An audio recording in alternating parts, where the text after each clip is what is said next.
विश्वामित्र वशिष्ठ को अपने घर निमंत्रित किया कि आप मेरे आश्रम पर सादर आमंत्रित हैं। आमंत्रण के दरमियान विश्वामित्र के यहाँ वशिष्ठ जी आ गए। जो भी भोज्य सामग्री लेना था वो ले लिए। जैसे हम आप किसी ब्राह्मण को बुलाते हैं तो भोजन करने के बाद में जाते वक्त दक्षिणा देते हैं कि नहीं देते? तो उस भोजन की दक्षिणा, भोजन के फल को प्राप्त करने के लिए विश्वामित्र ने 25 वर्ष के तपस्या का फल दे दिया दक्षिणा के रूप में। 25 संकल्प लिया हाथ में और संकल्प ले करके 25 वर्ष के तपस्या का फल दिया। अब विश्वामित्र के यहाँ से वशिष्ठ अपने आश्रम में चले गए। कुछ दिनों के बाद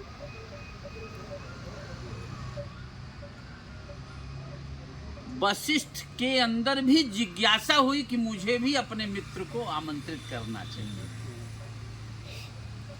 विश्वामित्र को बुलाया और उनसे आग्रह किया कि इस दिन आप हमारे यहाँ सादर आमंत्रित हैं। वशिष्ठ के यहाँ विश्वामित्र भी पहुंच गए यथा समय। पहुंचने के बाद में भोजन किया और चलने लगे तो हाथ में जल लिया और संकल्प लिया कि 2.5 पल सत्संग का फल मैं वशिष्ठ विश्वामित्र को देता हूं। अब इतने में विश्वामित्र उखड़ गए कि तुमने मेरी बेइज्जत कर दिया। मैंने 25 वर्ष की तपस्या का फल दिया, आपने 2.5 पल सत्संग का फल मुझे दिया। ये ठीक नहीं किया, मेरा अपमान किया। मेरे अपमान करने के लिए आपने मुझे बुलाया। वशिष्ठ तो मजे थे, राम के पुरोहित थे ना। उन्होंने कहा मैंने जो दिया है आपकी तपस्या से कई गुना ज्यादा दिया है। कहा इसका निर्णय कौन करेगा? इसका निर्णय कौन करेगा? तो उसका निर्णय करने के लिए ये लोग ब्रह्मा के पास गए। ब्रह्मा जी ने कहा मेरे बस की बात नहीं है। फिर विष्णु के पास गए। ब्रह्मा भी साथ में हो लिए इन दोनों के। विष्णु के पास गए। विष्णु भी साथ में हो लिए कि मैं नहीं बता पाऊंगा।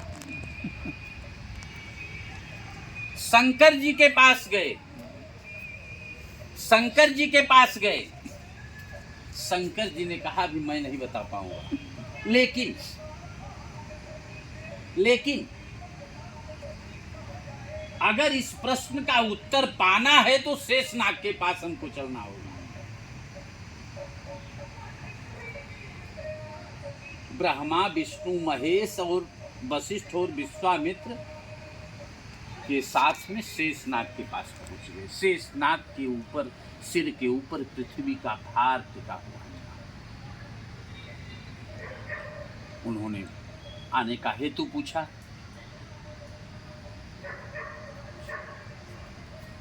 विश्वामित्र ने पहले अपना पक्ष प्रस्तुत किया कि मैंने इनको आमंत्रित किया, 25 वर्ष की तपस्या का फल दिया और इन्होंने आमंत्रित किया मुझे तो 2.5 पल सत्संग का फल दिया। इन्होंने मेरी बेइज्जत करा दिया। कहा नहीं, अब आप दोनों का पक्ष मैं सुन लिया हूँ। तो उन्होंने फिर उनसे भी वादी, ये 2 पक्ष होते ना, एक वादी एक प्रतिवादी।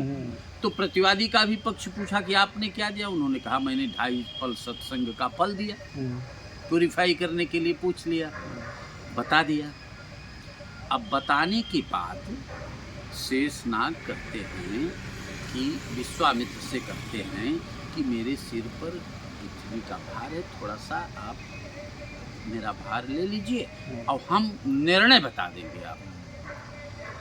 समझ रहे ना? अब पृथ्वी का भार सिर पे रखते ही ये डगमगा गए। कहे मैं नहीं संभाल पाऊंगा। कहा आपने 25 वर्ष तपस्या का फल दिया है ना, तो आप इसको संभालिए, कम से कम 2.5 पल तो संभालिए इसको। कहा मैं 1 पल नहीं संभाल पाऊंगा। तो कहा कि 25 वर्ष की तपस्या आपने अकेले किया है और 2.5 पल सत्संग के संगति में कितने लोग हैं। तो मेरे कहने का ये आशय है कि आज जितने लोग हम यहाँ जुटे हुए हैं, ये सत्संग कर रहे हैं, ये बहुत ही फलदायी होगा। बोलिए यज्ञ नारायण भगवान की।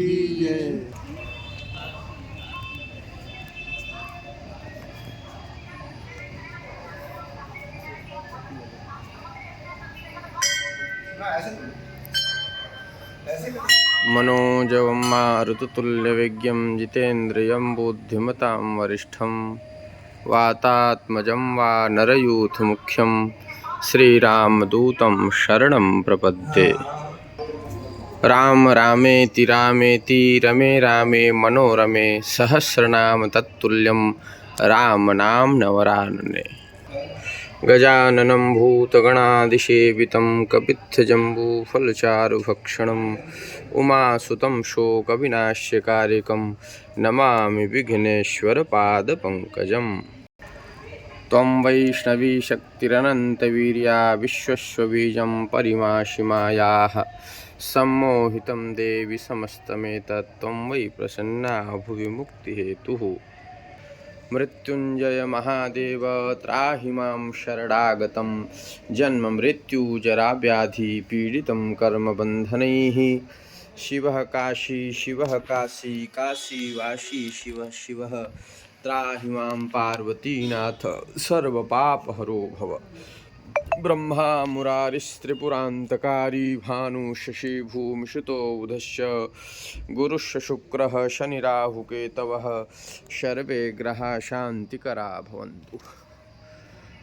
शान्ताकारं भुजगशयनं पद्मनाभं सुरेशं विश्वाधारं गगनसदृशं मेघवर्णं शुभांगं लक्ष्मीकान्तं कमलनयनं योगभिर्ध्यानगम्यं वन्दे विष्णुं भवभयहरं सर्वलोकैकनाथं। शशङ्खचक्रं शकरीटकुण्डलं सपीतवस्त्रं सरसीरुहेक्षणं सहारवक्षस्थलकौस्तुभश्रियं नमामि विष्णुं शिरसा चतुर्भुजं। बोलिए श्री रामचंद्र भगवान की जय। बोलिए कृष्ण कन्हैया लाल की जय। बोलिए शंकर भगवान की जय।